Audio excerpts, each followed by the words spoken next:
Help me! No! Hello বন্ধুরা, কালকে একটা ছেলে ফুটবল খেলতে এসেছিলো। এই যে রাস্তা রয়েছে, এই রাস্তার পাশে অনেকগুলো মাঠ রয়েছে। এই মাঠে এখানকার ছেলেপুলো, আমাদের ভাই দাদারা ওই মাঠে খেলতে যায়। কিন্তু কালকে ফুটবল খেলতে খেলতে একটা বল কিন্তু এই জঙ্গলে চলে আসে এবং একটি সাপ তাকে কামড় দেয়। কিন্তু সেটি পলস বাইট হয় এবং সাপটি বিষাক্ত না থাকার কারণে ছেলেটি বেঁচে যায়।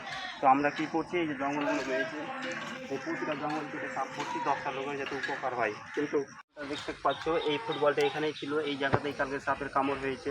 তার জন্য তোমাদেরকে পুরোটা দেখাচ্ছি। ওই যে দেখছো পুরো রাস্তা রয়েছে, ওই রাস্তা দিয়েই যাচ্ছিল, যাবার মুহূর্তেই চলতে গিয়ে অ্যাক্সিডেন্ট ঘটে।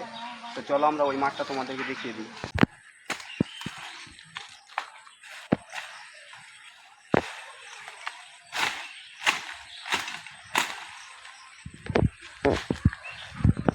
দেখতে পাচ্ছ আমরা সে জঙ্গলগুলো কাটলাম, এখানে এসে জঙ্গলগুলো ফেলে দিলাম। যার প্রয়োজন হবে সে নিয়ে যাবে লক্ষ্মী করার জন্য শুকিয়ে। আমরা ওখানে ফেলবো না, কারণ আবার জঙ্গলে লোড হয়ে যাবে, তার কারণে ফাঁকা মাঠে ফেললাম। আর কালকে দেখছো যে এইসব মাঠগুলো দেখছো, এই মাঠেই ছেলেরা খেলতে আসে। এই যে মাঠগুলো দেখা, ভালো করে দেখা, এই যে এই মাঠটা রয়েছে, এই মাঠে সব খেলতে আসে। এই মাঠে কালকে অ্যাক্সিডেন্ট হয়েছিল। তো আমরা চাইছি তোমাদের বাচ্চাগুলো যদি খেলে মাঠের আশেপাশে যদি জঙ্গল থাকে, তোমরা কী করবো, সেই জঙ্গলগুলোকে ছেটে দাও। নাহলে আজকে এখানে কোনো একটা অ্যাক্সিডেন্ট হয়েছে, কালকে তোমাদের কোনো অ্যাক্সিডেন্ট হতে পারে।